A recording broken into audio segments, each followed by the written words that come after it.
Hi, we're going to talk about sections 3.4 through 3.6 to finish out chapter 3. So we talked about writing ionic formulas, and now we're going to look at how to name ionic compounds. So first, to name ionic compounds, you're going to name the cation, and then you're going to name the anion. It's a very simple rule. You name the positive thing, then we name the negative thing. So naming cations. If you're a main group cation, a main group, remember, means tall columns. Brain is malfunctioning. Tall columns. So your tall columns are going to be your main groups, right? So in the cations are just groups 1, so group 1, 2, and 13 for us. And they're just named for the element which they're formed. So sodium cation is just called sodium. Potassium ion is just called potassium. Now when it's by itself, so if you're not talking about in a formula, you put the word ion after it.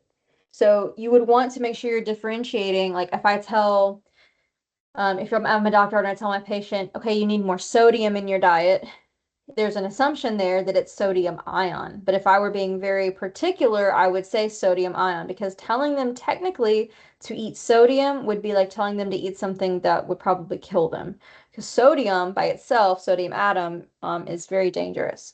So, but sodium ion is what we're consuming on a daily basis. So if it's by itself, put the word ion after it, but when we're naming the compound, when it's with its anion, we just say the element name. So that's pretty easy. We just say the element name.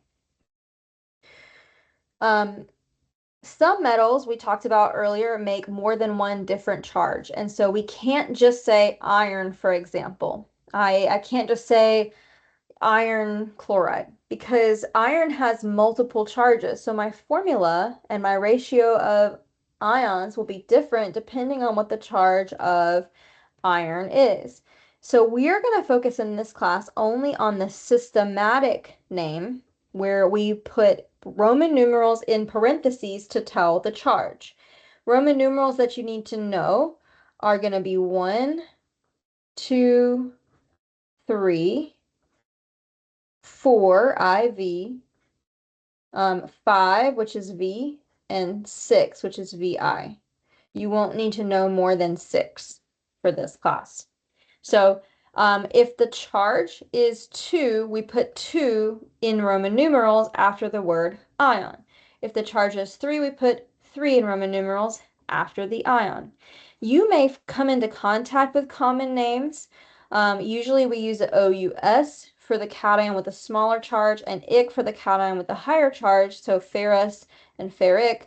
But this is kind of confusing because for copper, for example, copper, cuprous is +1, not +2, and cupric is +2, not +3. So us doesn't mean 2, and ic doesn't mean 3. So it's a little confusing, but I'm just saying you might have seen this already in like a supplement. Oh, ferrous oxide or ferrous chloride or ferric sulfate or something like that.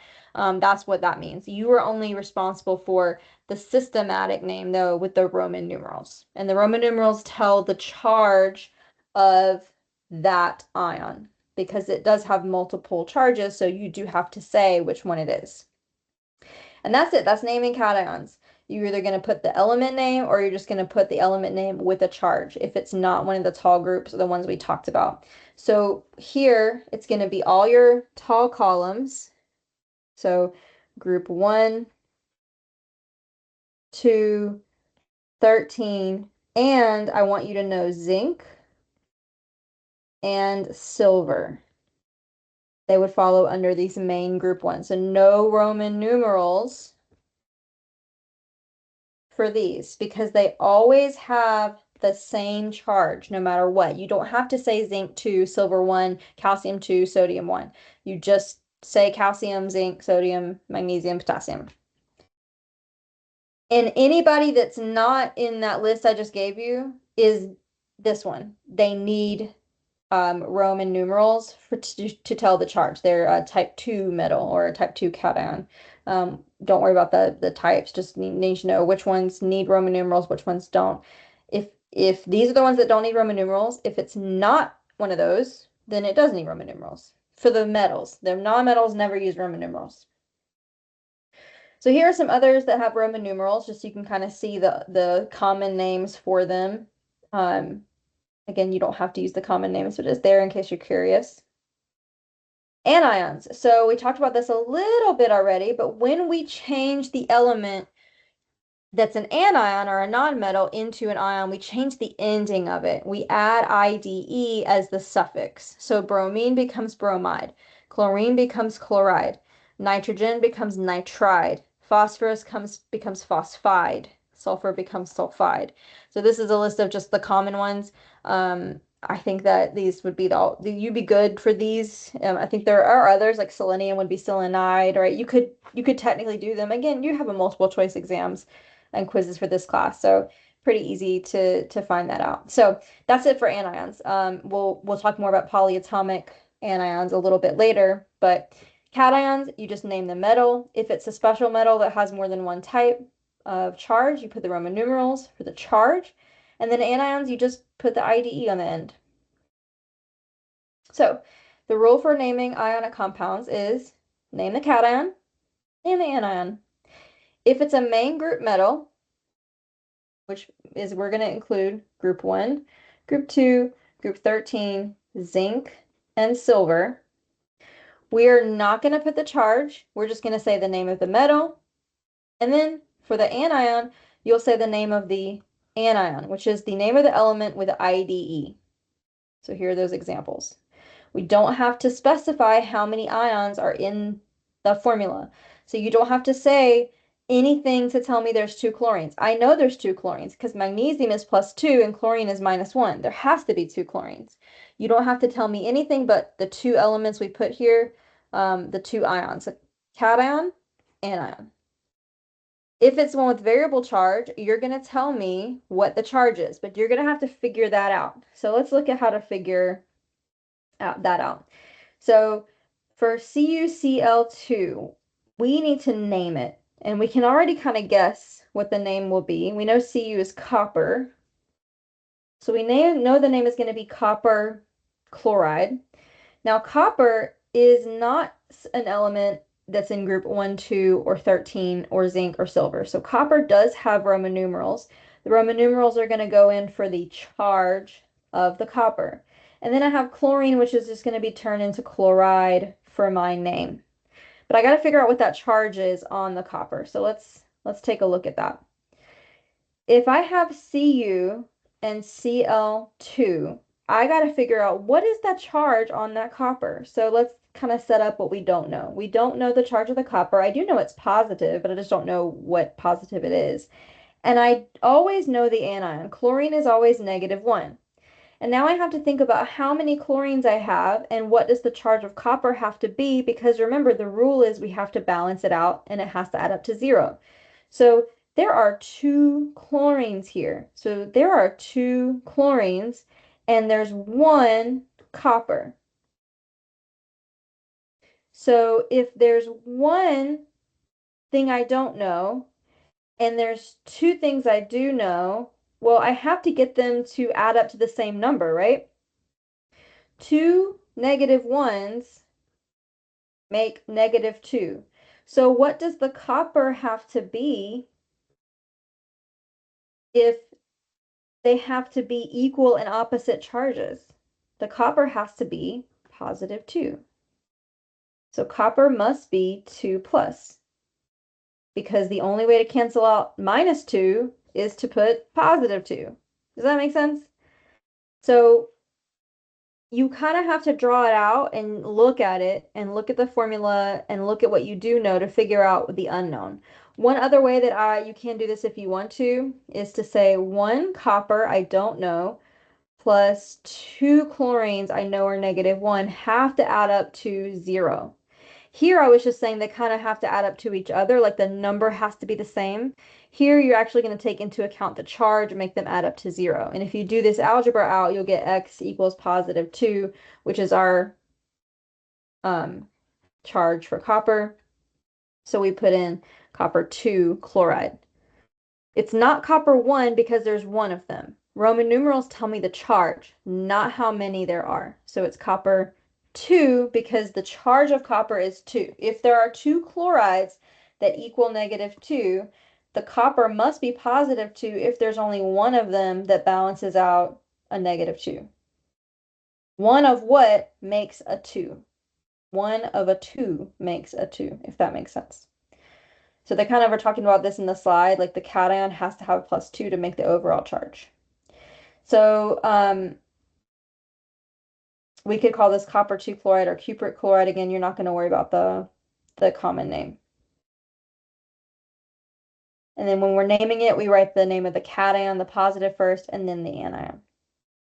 Why don't you try this one? Pause it and try 10,4 oxide. Can you write the formula for that? Once you're done pausing, first write out your ions. So 10,4 means 10 with a +4. So we put a +4 here. And then oxide, O with a -2. How do we know oxide's a -2? It's in group 16. All group 16 nonmetals are -2. Now we have to make sure that the charges are the same number so they cancel out. How many 2's do you need to make a 4? We need 2 oxides and 1 10. Does that make sense? How many 2's to make a 4? We need 1 10 4, and we need 2 O2's because 2 O2's is -4 and 1 +4 is +4. Do you see how I'm getting this numbers from, I hope? 2 -2's make a 4 and 1 +4 makes a 4. So the least common multiple of 4 and 2 is 4, so they both have to equal 4.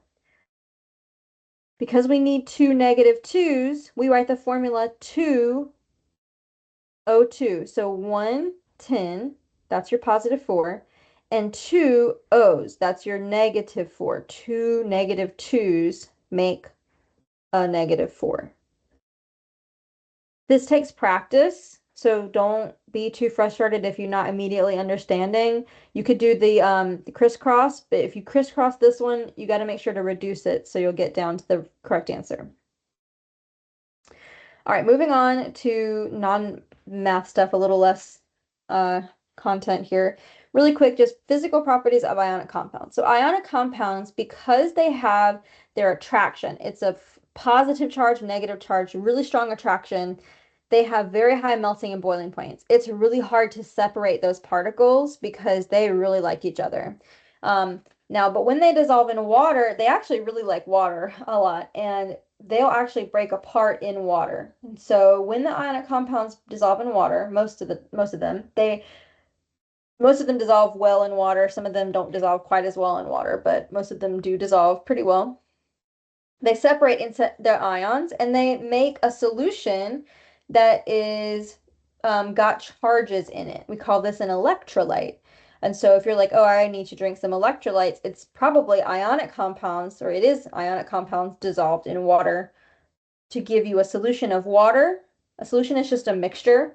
A solution can be a homogeneous mixture of water with charges dissolved. So like all of these are pluses and these are minuses. So we get this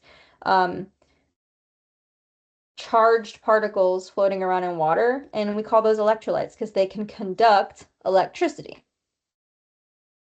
When we're naming ionic compounds, you're going to find that there are these polyatomic ions that are hanging around. So it's not just chloride and oxide and sulfide. We got a bunch of other ions that are involved in things.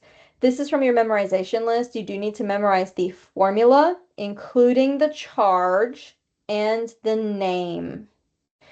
And then I have a few more down here to add to this list that I know you may see. This one for acetate, you can also write it C2H3O2-, or you can write it CH3COO-. There's a couple different ways to write that acetate one.